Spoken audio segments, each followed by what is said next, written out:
الحبيب مثالا. کسی نے علامہ اقبال سے کہا تھا حضور کی محبت کیسے پیدا ہوتی ہے؟ تو اقبال کہنے لگے درود زیادہ پڑھا کرو، سیرت زیادہ پڑھا کرو، سنا کرو. اور تیسرے لفظ اقبال کے حالات میں موجود ہے، کہنے لگے محفل میلاد کھل کے کیا کرو، رسول اللہ کا پیار پیدا ہو. حضور کے میلاد کی محفل کھل کے زیادہ کیا کرو، نبی پاک کا پیار پیدا ہوگا. اس پیار کے سوتے کو کبھی خشک نہ ہونے دے. ساری زندگی ایک بندہ کہتا رہے لا الہ الا اللہ، لا الہ الا اللہ، لا الہ، مسلمان ہو جائے گا؟ کیوں جی؟ اللہ کو تو مان رہا ہے. کہتا میں اللہ کے سوا کسی اور کو مانتا ہی نہیں. ساری زندگی اس نے پڑھا ہے، اور اب کہتا ہے مجھے تیرے کلمے کا اعتبار ہی نہیں. یا اللہ تجھے کب اعتبار ہوگا؟ فرمایا کہ اپنی زبان سے محمد الرسول اللہ، کہ اپنی زبان سے محمد الرسول اللہ، کہ جب تک تو میرے محبوب کا اقرار نہیں کرتا، اعلان نہیں کرتا، غلامی میرے نبی کی جب تک تو نہیں تھامتا، تب تک میں تیرے کلمے کا اعتبار نہیں کرتا. میرے بھائی یہاں دنیا میں بھی جب تک ذات رسالت کو نہ مانے اس کا ایمان مکمل، حضور سے پیار نہ کرے تو ایمان مکمل. بھائی سمجھ لے، غور کرے، ایمان بھی مکمل نہیں. اچھا جی قبر میں چلے تھے، کتنے سوال ہوتے ہیں قبر میں؟ بولے کتنے سوال ہوں گے؟ اللہ آپ کو خوش رکھے، 3 سوال ہوں گے. پہلا کیا ہے؟ تیرا رب کون ہے؟ میں مثال دینے لگا ہوں. کسی نے انکار کر دیا، کہنے لگا ہا ہیتا لا ادری، میں نہیں جانتا. تو اللہ کو نہیں مانتا تو چاہیے نا رب جہنم میں ڈال دے، پر اللہ نے دوزخ میں نہیں ڈالا، نہیں ڈالنا. ابھی دوسرا سوال پوچھو، ما دینو کا، تیرا دین کیا ہے؟ ہا ہیتا لا ادری. کافر ہے، منافق ہے، فاسق ہے. کہتا ہائے افسوس میں نہیں جانتا. چاہیے تھا نا دین نہیں جانتا دوزخ میں ڈالا جائے. لیکن اللہ ابھی دوزخ میں، ابھی جہنم کا گڑھا نہیں بنی. فرمایا تیسرا سوال پوچھو، حضور کا چہرہ دکھایا، ما کنتا تقول فی حق ھذا الرجل، ان کے بارے میں کیا کہتا تھا؟ اس نے کہا میں نہیں جانتا. اللہ نے فرمایا تو میرے نبی کو نہیں جانتا، پکڑو اس کو جہنم میں داخل کر دو. نہ اپنی ذات کے انکار پر دوزخ میں بھیجا، نہ دین کے انکار پر. کہا میرے مصطفیٰ کو نہیں مانتا، ڈالو اس کو جہنم کے اندر. تمام کتب حدیث، تمام بخاری سے لے کر طبرانی تک، تمام کتب حدیث میں اسی رنگ میں روایت ملے گی. قبر میں بندہ گیا، مومن ہے، مسلمان ہے، نمازی ہے، 10 حج کیے، 15 عمرے کیے، زکاتیں، صدقات، خیرات، عبادات، نفل، نماز، داڑھی، حج، عمرہ، بڑا کچھ. ہاں بھائی من ربو کا، اس نے کہا ربی اللہ، اللہ میرا. اس کو جنت کوئی نہیں ملی، ابھی جنت کی کھڑکی. دوسرا سوال پوچھو، ما دینو کا، میرا دین کیا ہے؟ دینی الاسلام، میں اسلام کو مانتا ہوں. جنت مل گئی. پورے کے پورے دین کو مان رہا ہے، نماز کو مان رہا ہے، حج کو مان رہا ہے، زکوٰۃ کو مان رہا ہے، عبادات کو مان رہا ہے، ہر چیز کو مان رہا ہے، لیکن جنت ملی. فرمایا تیسرا سوال پوچھو، حضور کا جلوہ بددہا دکھایا. کچھ لوگ غلط ترجمہ کرتے ہیں، یہاں بھی کہتے ہیں پوچھا جائے گا یہ کون ہے، یہ لفظ نہیں ہے ما کنت تقول فی حق ھذا الرجل. اللہ فرمائے گا یہ بتا دنیا میں میرے نبی کو کیا کہا کرتا تھا، ان کے بارے میں تو دنیا میں کیا کہا کرتا تھا. تو جو کہا کرتا تھا وہ کہہ کے اسی وقت پکار اٹھے گا کہ میں کہا کرتا تھا یا نبی پکارا کر. میں یہ کہا کرتا تھا یا نبی، میں یہ کہا کرتا تھا کہ دشمن احمد پہ شدت کیجیے، ملحدوں سے کیا مروت کیجیے، اور شرک ٹھہرے جس میں تعظیم حبیب، اس پورے مذہب پہ لعنت کیجیے، اور مثل پارس زلزلے ہو نجد میں ذکر آیاد ولادت کیجیے، اور غیظ میں جل جائے بے دینوں کے دل، یا رسول اللہ کی کثرت کیجیے، یا رسول اللہ کی کثرت میں یہ کہا کرتا تھا. اچھا اس نے اللہ کو مانا، دین کو مانا، جنت نہیں ملی.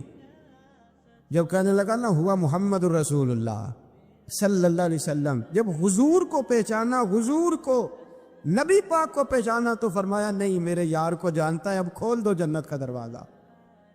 تو بھائی مغز قرآن روح ایمان جان دی ہست حب رحمت للعالم. حضور کی محبت اصل ہے دین کی. قرآن مجید سورہ توبہ آیت نمبر 24. کوئی تفسیر نہ پڑھیں, صرف اس آیت کا ترجمہ پڑھیں. فرمایا محبوب کہہ دے تمہارے باپ بھی, تمہارے بیٹے بھی, تمہارے بھائی بھی, تمہاری عورتیں بھی, تمہارا سارا ہی خاندان, بات ہی ختم کر دی. تمہارا سارا ہی خاندان. واموال ان کی طرف تمہا, اور تمہارا کمایا ہوا مال. وتجارت تخشون کسادہا, اور تمہاری وہ تجارت جو تم نے محنت کر کے کاروبار چمکایا ہے اور تم ڈرتے ہو کہ نقصان نہ ہو جائے. ومساکن ترضونہا, اور تمہارا وہ رہنے کا مکان جو تمہیں بڑے پسند ہیں. یہ ساری چیزیں گنوا کے کہا احب الیکم من اللہ ورسولہ, اگر یہ چیزیں تمہیں خدا سے زیادہ پیاری ہو اور خدا کے رسول سے زیادہ پیاری ہو, وجہاد فی سبیلہ, اور ان کے رستے میں جہاد سے زیادہ پیاری ہو, پھر کیا کرو؟ فتربصوا, انتظار کرو, حتی یاتی اللہ بامرہ, یہاں تک کہ اللہ تم پر اپنا عذاب لے آئے گا. اگر تمہیں تمہارے باپ, تمہارے بیٹے, تمہاری اولاد, تمہارا کنبہ, تمہارا خاندان اگر مصطفیٰ کریم سے زیادہ پیارا ہوا تو پھر اللہ کیا کرے گا تم پر؟ اپنا اللہ عذاب نازل کرے گا تم پر. اگر یہ چیزیں تمہیں خود رسول پاک نے بیان کیا, اور لفظ انداز دیکھیے حدیث پاک کا, لا یؤمن احدکم حتی اکون احب الیہ من والدی وولدہ, تم میں سے کوئی اس وقت تک مومن ہی نہیں ہو سکتا جب تک میں اسے اس کے ماں باپ اور اس کی اولاد والناس اجمعین, اور بات ہی ختم کر دی. فرمایا جب تک سب لوگوں سے بڑھ کر مجھ سے پیار نہ کرے اتنی دیر تک مومن ہو سکتا. حضرت عمر حضور کی بارگاہ میں آئے, عام آدمی نہیں, جناب فاروق اعظم. نبی پاک صلی اللہ تعالی علیہ وسلم کی یہ حدیث سنی تو حاضر خدمت ہوئے. کہنے لگے یا رسول اللہ صلی اللہ علیہ وسلم, میں ہر چیز سے بڑھ کر آپ سے پیار کرتا ہوں, اور میں خالی نعرے لگانے والا نہیں, میں گھر سے تجربہ کر کے آیا ہوں. میں نے اولاد سامنے رکھی ہے, پھر آپ کا پیار سامنے رکھا ہے. حضور مجھے اولاد نہیں زیادہ پیاری, آپ زیادہ پیارے ہیں. اولاد زیادہ پیاری نہیں, ہم نے بھی کبھی سامنے رکھی ہے. اولاد اور حضور کا پیار ہے. جی میں حدیث پاک بیان کر رہا تھا تو روک گیا ہوں اچانک ہی. رکھی ہے کبھی سامنے؟ جی اگر رکھی ہوتی نا تو بیٹے کو پہلے بٹھا کے اس کو کہتے بیٹے پہلے قرآن سیکھ, پہلے حضور کا فرمان سیکھ. بیٹا جیسے ہی بڑا ہوتا کمپلیں داڑھی کی نکلتی, اگر حضور سے پیار ہوتا تو اماں اسے کہتی بیٹا داڑھی نہ مڈانا. یہ مصطفیٰ کا طریقہ ہے. اگر نبی پاک سے محبت ہوتی نا میرے بھائی, اگر کامل پیار ہوتا تو ابا جی نصیحت کرتے کہ بیٹا خبردار داڑھی چھوٹی بھی نہ کرانا, یہ رسول اللہ کی سنت ہے. لیکن ہم نے ابھی اس چیز کو سامنے ابھی لا رہی ہے. ابھی خالی میلاد میں ہی محبت کرتے ہیں, ابھی خالی معراج شریف والے دن ہی پیار کرتے ہیں, ابھی اس کے اثر رنگ تک نہیں آئے. سنیے اور غور کیجیے. حضرت عمر عرض کرنے لگے یا رسول اللہ صلی اللہ علیہ وسلم, میں نے اولاد سامنے بٹھائی ہے, پھر آپ کا چہرہ سامنے لایا ہوں. حضور مجھے اولاد نہیں پیاری, آپ ہی زیادہ پیارے. پھر عرض کی حضور میں نے کل کمائی, کل جمع پونجی لا کے اپنے سامنے رکھی ہے, مجھے مال پیارا نہیں, آپ زیادہ پیارے. یا رسول اللہ صلی اللہ علیہ وسلم, میں نے ماں باپ کے چہرے سامنے رکھے ہیں, بہن بھائیوں کو رکھا ہے, رشتہ داروں کو رکھا ہے, دوستوں یاروں کو رکھا ہے, مجھے وہ نہیں پیارے, آپ پیارے. اور حضور پھر میں نے اپنا علاقہ اور قبیلہ بھی سامنے رکھا ہے. حضور مجھے وطن سے پیار نہیں, آپ سے پیار ہے. اور محبوبہ حد ہو گئی, میں نے اپنی عزت بھی سامنے رکھی ہے, عزت بھی. لیکن محبوبہ مجھے عزت نہیں پیاری, آپ زیادہ پیارے ہیں. حق پسند لوگ تھے, سچی بات کرنے والے. حضرت عمر کہنے لگے یا رسول اللہ صلی اللہ علیہ وسلم, پھر میں نے اپنے نفس کو, اپنی جان کو, اپنی روح کو سامنے رکھا ہے. مجھے لگتا ہے کہ جان مجھے زیادہ پیاری ہے. یہ نہیں کہا کہ زیادہ پیاری ہے, مجھے سمجھ رہے ہیں بات کو, مجھے لگتا ہے کہ جان مجھے آپ سے. میرے رسول پاک نے دست مبارک اٹھایا اور جناب عمر کے سینے پہ مارا, فرمایا عمر جا, ابھی تو تیرا ایمان ہی مکمل نہیں ہوا. اگر تو اپنی جان سے بڑھ کر مجھ سے پیار نہیں کرتا تو تیرا ایمان مکمل تیرا ایمان مکمل ہے؟ تیرا ایمان مکمل؟ حضرت عمر کہتے حضور کا ہاتھ لگا تو میں نے اعلان کیا، میں نے کہا محبوبہ تیرے دست مبارک نے خیر کر دی ہے حضور، اب مجھے آپ جان سے بھی زیادہ پیارے ہو گئے، آپ اشارہ کریں میں جان قربان کرنے کو بھی تیار ہوں۔ آپ مجھے اصل میں نا ٹی وی پہ بیٹھتا ہے ایک اینکر بیچارہ جو 3 لاکھ روپیہ تنخواہ لیتا ہے یا 6 لاکھ، اس نے حق حلال کرنی ہوتی ہے اپنی کمائی، ٹی وی پہ بیٹھا ہے بیچارہ، نہ اس کو دین کے حروف ابجد کا پتہ ہے، وہ ٹی وی پہ بیٹھا ہے، اب جس پارٹی سے پیسے لیتا ہے اس کا وہ نمک خاری کا حق ادا کرتا ہے۔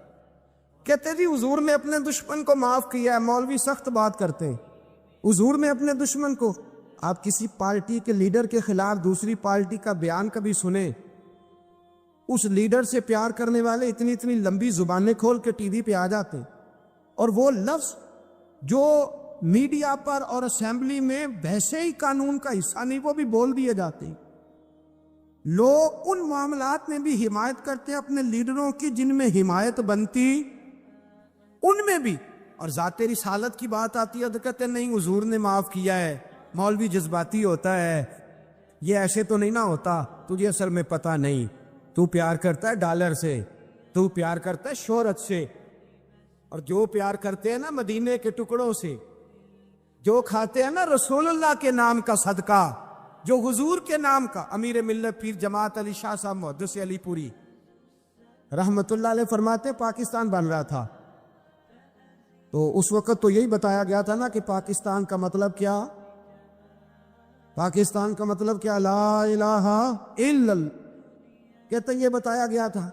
ہم پاکستان کے حق میں تقریریں کرتے تھے، اور ہندو پنڈت جو ہوتے تھے نا وہ اسلام کے خلاف معاذ اللہ اور پاکستان کے خلاف تقریریں کرتے تھے، جلسے ہوتے تھے۔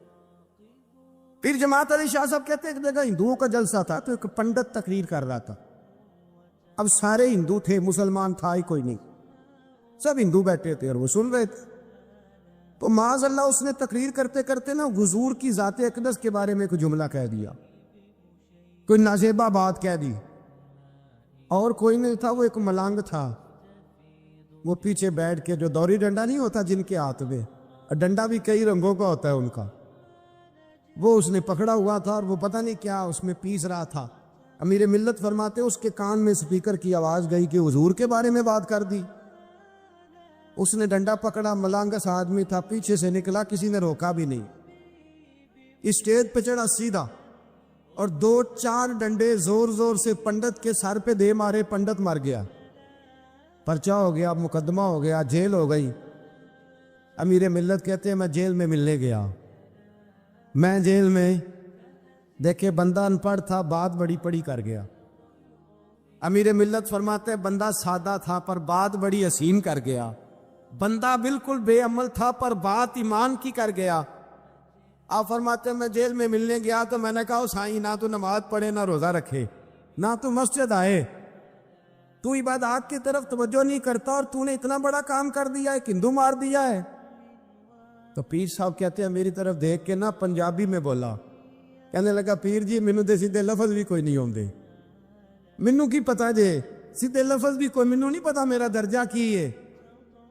پیر صاحب میں نماز نہیں پڑھدا میری غلطی ہے، روزہ نہیں رکھدا ہے میری غلطی ہے، میں عبادت نہیں کردا میری غلطی ہے، پر پیر صاحب یہ تو نہیں نہ ہو سکتا کہ میرے سامنے کوئی میری اچھی تے سچی سرکار دی بے ادبی کر کے لنگ جائے۔ لفظ بڑے کمال کہہ گیا، کہنے لگا پیر صاحب میں گناہگار ہوں پر اپنے نبی کا غدار نہیں ہوں، گناہگار ضرور ہوں پر میں غدار نہیں کہ میرے سامنے کو رسول اللہ کے بارے میں آ کے پوچھ لیتے ہیں لوگ مسئلہ، کہتے ہیں ایک مولوی ملا تھا کہہ رہا تھا حضور کو علم غیب نہیں، میں نے کہا تینوں ملیا سی مینوں ملتا دسنا سی، میں انہوں تجھے ملا تھا نا اور تو نے سن لی بات، کیسے سن لی، کیسے تیرے دل میں خیال آیا؟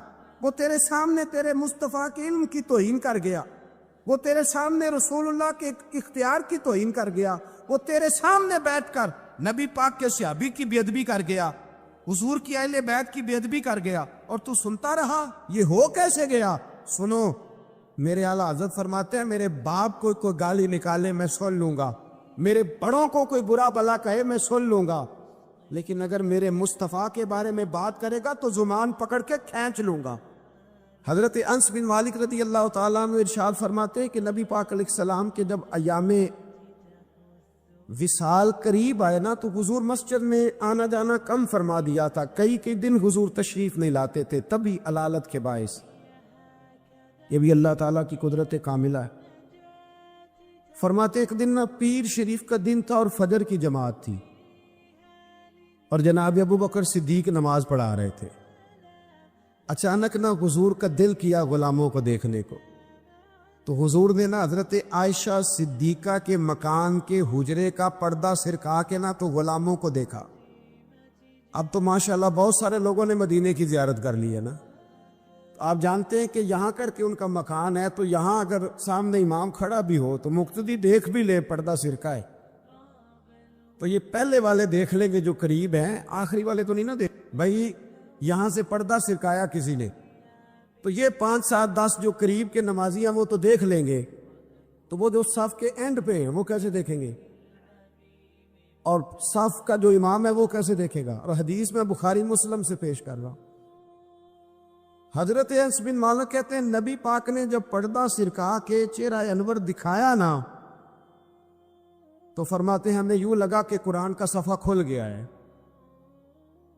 آپ فرماتے ہیں جب ہمیں لگا نا قرآن کا صفحہ کھل گیا تو حضرت ابو بکر صدیق نے چاہا کہ نماز چھوڑ کے پیچھے آ جائے تاکہ حضور امامت کرائیں، تو حضرت انس بن مالک فرماتے ہیں اجتماعی طور پر سب کا یہاں تک ہم پہنچ گئے تھے کہ شاید چند سیکنڈ اور گزریں گے تو ہم نماز توڑ دیں گے، فرض نماز توڑ دیں گے۔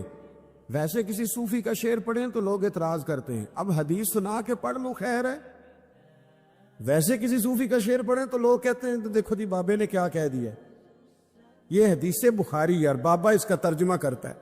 حضرت خواجہ صاحب فرماتے ہیں نماز پڑھا کہ میں تیں وال ویکھاں، کیا انداز گفتگو ہے، کہنے لگے نماز پڑھا کہ میں تیں وال ویکھاں مینو کعبہ بھول گیا ہی، نماز پڑھا کہ میں تیں وال دیکھاں مینو کعبہ بھول گیا ہی، بھول کے سب سوم صلاتاں ہکو یار دا فکر پہ آئی، مینو بھول گئیاں سب سوم صلاتاں ہکو یار دا، نماز پڑھا کہ میں تیں وال ویکھاں مینو کعبہ بھول گیا ہی۔ اب اعلیٰ حضرت کی بھی ایک بات کر لیں، فاضل بریلوی فرمانے لگے حاجیو آؤ شہنشاہ کا روضہ دیکھے، کعبہ تو دیکھ چکے اب کعبے کا بھی کعبہ دیکھو۔ تو حضرت انس بن مالک رضی اللہ تعالیٰ عنہ فرماتے قریب تھا کہ نماز ٹوٹ جاتی، نماز ٹوٹ جاتی تو رسول پاک پہلے مسکرائے، پھر حضور نے وہیں سے اشارہ کیا کہ نہیں نماز مکمل کرو۔ اب ایک مسئلہ شرعی یہ بھی سن لیں کہ نماز میں لقمہ وہ دے گا جو نماز میں شامل ہوگا، جو ٹوٹیوں پہ بھی وضو کر رہا ہے وہ لقمہ نہیں دے گا، اور اگر امام نے قبول کر لیا تو نماز ٹوٹ جائے گی، پر حضور تو شامل نہیں تھے نا، پر صحابہ نے لقمہ دیا، حضور نے لقمہ دیا اور صحابہ نے لقمہ قبول کیا، لیکن کسی کی نماز ٹوٹی، چلتے چلتے بخاری سے ایک اور حدیث پڑھ لیتے۔ نبی پاک علیہ السلام ایک قبیلے کی صلح کرانے چلے گئے، فرمایا اگر مجھے دیر ہو گئی تو ابو بکر سے کہنا جماعت کرا دے، جس ابو بکر کو نبی پاک مصلی پہ کھڑا کرے وہ واقعی ساری امت کے امام ہے، یعنی حضور مصلی دے، ابو بکر سے کہنا جماعت کرا دے۔ حضرت صدیق ایک پر کھڑے ہو گئے تو نبی پاک بھی آ گئے، جماعت کھڑی ہوئی تھی کہ حضور بھی پہنچ گئے۔ شارحین کہتے 3 5 یا 7 صفیں تھی صحابہ کی، حضور جس صف میں جاتے صحابہ جگہ چھوڑ دیتے، یہ بخاری مسلم ہے، صفیں ٹوٹتی رہی پر نماز کسی کی بھی نہیں ٹوٹی، اور حضور پہلی صف کے پیچھے جا کے کھڑے ہوئے تو حضرت ابو بکر صدیق نے ایک قدم پیچھے اٹھایا، حضور نے اشارہ کیا چل پڑھا نماز، نماز پڑھا کہ میں تیں ول ویکھاں مینو کعبہ بھول گیا آئی، بھول گئے نہیں سب سوم صلاتاں ایک کو یار دا فکر پہ آئی۔ 2 3 دفعہ حضور نے اشارہ کیا پر جناب صدیق ایک بار پیچھے ہٹ گئے، حضور مصلی پہ چڑھ نماز پڑھائی، تو نماز کے بعد فرمایا جب میں نے جو کہا تھا، اب لوگ کہتے ہیں حضور نے خود ہی تو کہا ہے، تو حضور فرمانے لگے ابو بکر جب میں نے جو کہا تھا کہ جماعت کراؤ تو کیوں نہیں کرائی، بخاری ہے۔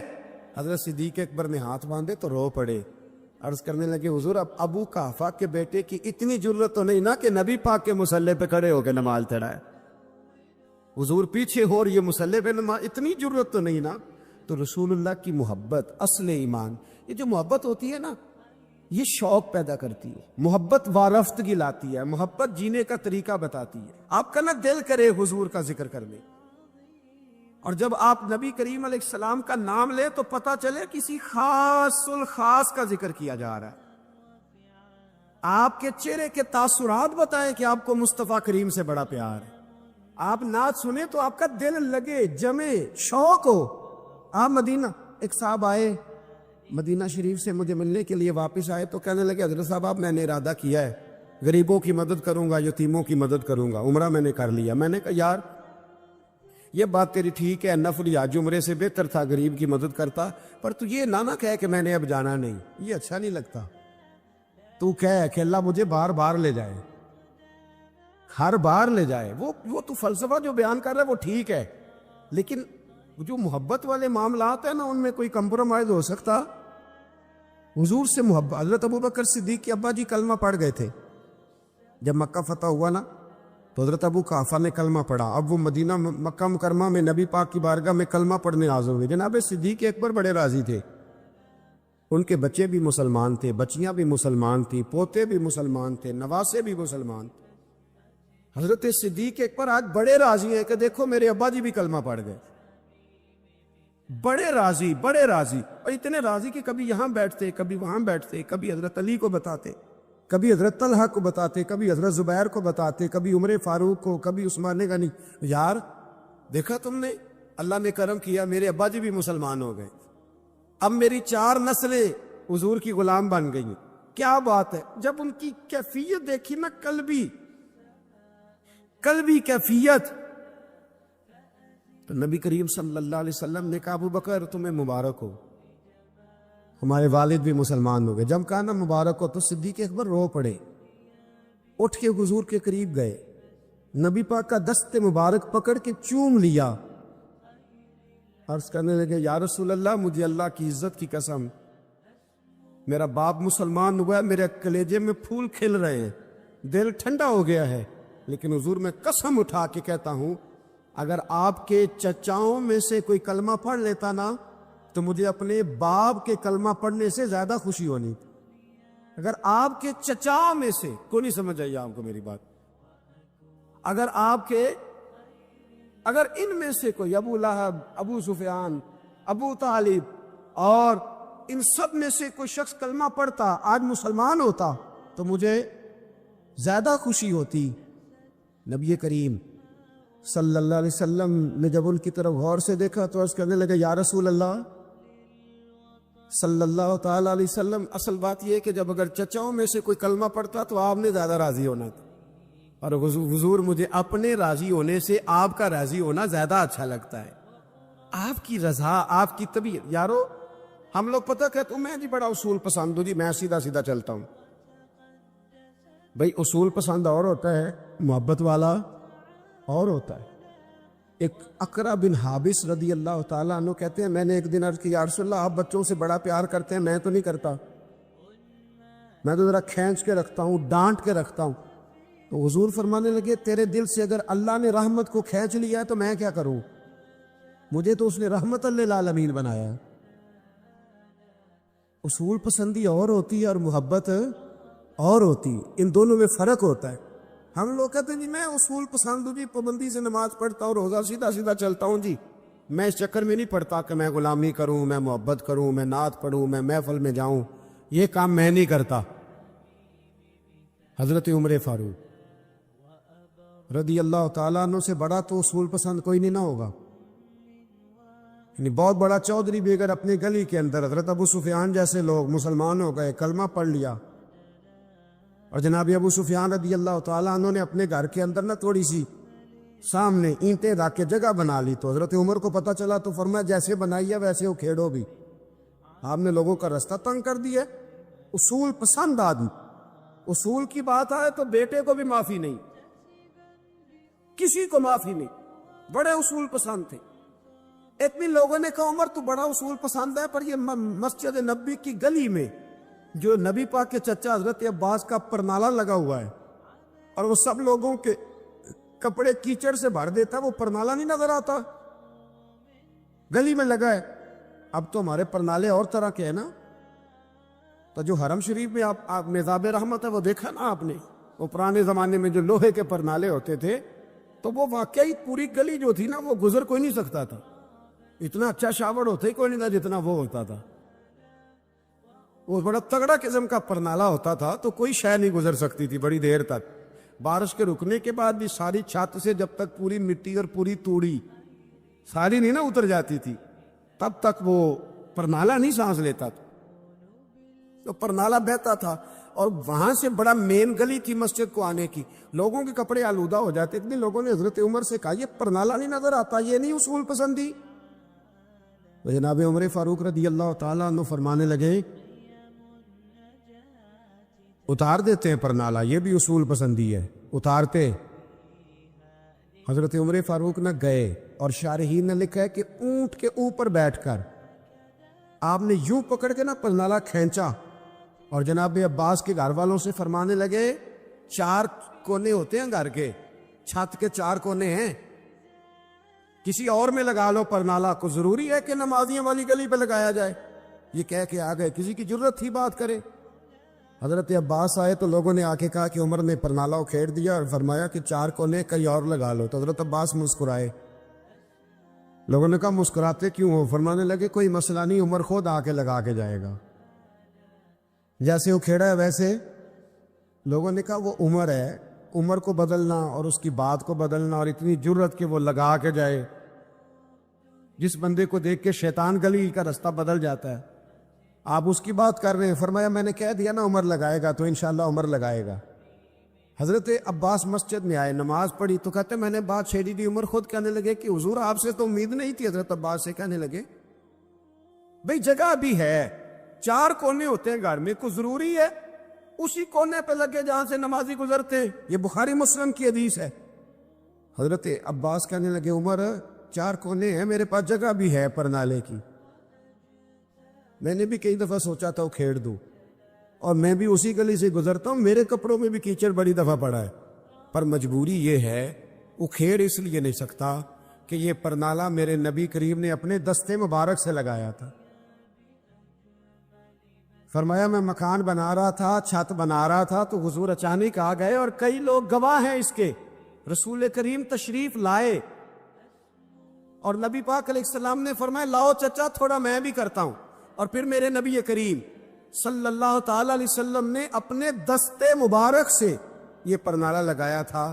کئی دفعہ سوچا وہ کھیڑ دوں، پھر سوچتا ہوں حضور نے لگایا تھا، لیکن چلو اب تو علت پائی گئی، اب تو سمجھ آ گئی، اصول بن گیا، اب تو اصول بن گیا نا، تو ٹھیک ہے آپ اب اس طرح کرے، اکھیڑ دیا تو ٹھیک ہے۔ جناب کہنے لگے پہلے کیوں نہیں بتایا؟ بھئی وہ نمازیوں پہ چیٹے پڑتے ہیں، گلی کا رستہ ہے، فرمایا رست پڑتے ہیں تو پڑھتے رہے، آپ نے بتایا کیوں نہیں؟ حضرت جناب عباس کہنے لگے کہ آپ کا کیا خیال ہے کہ میں یہ کروں گا کہ لوگوں پہ چیٹے پڑے اور مجھے پرواہ نہ ہو؟ حضور نے لگایا تھا۔ حضرت عمر فاروق نے نا جناب عباس کا بازو تھاما، تن تندور تے ہڈاں دا بالن، بازو تھاما، اور تھام کے نا اسی جگہ لے گئے جہاں پرنالہ کھیڑا تھا۔ پہلے تو اونٹ پہ چڑھ کے لگایا تھا نا، تو اب کہنے لگے حضرت عباس سے کہ آپ نا میرے کندھوں پہ چڑھ گئے، میرے کندھوں پہ تن تندور تے ہڈاں دا بالن، اسی ہاواں نال تپایا، کپ کپ مکیاں پیڑے کیتے، اتوں عشق پلے تھن لایا، تن دا سالن تے من دی ہانڈی، لون صبر دا پایا، غلام فریدہ وے میں ساری تیری، تینوں اجے یقین نہیں آیا؟ فرمایا خود لگائیے۔ حضرت عباس رضی اللہ تعالیٰ عنہ وہ پرنالہ لگا کے اترے، حضرت عباس بھی رو رہے تھے اور جناب عمر بھی رو رہے تھے، آنکھوں میں آنسو تھے۔ فرمایا ہم یہ نہیں دیکھیں گے کہ علت کیا ہے، وجہ کیا ہے، ہم تو یہ دیکھیں گے کہ رسول اللہ کی نسبت کیا ہے۔ نبی کریم علیہ السلام کے دستے مبارک لگ گئے، ساری وجوہات ختم ہو گئی۔ اب جس کے کپڑوں میں پانی پڑتا ہے پڑے، جس کو تکلیف ہوتی ہے او، لیکن چونکہ یہ رسول پاک صلی اللہ علیہ وسلم نے دستے مبارک سے لگایا ہے، تو مزاج یہ ہے کہ جہاں بات آئے گی ذات رسالت کی وہاں باقی کے قانون چھوڑ دیے جائیں، وہاں باقی کے معاملات چھوڑے جائیں گے، وہاں تکلف سے نکلا جائے۔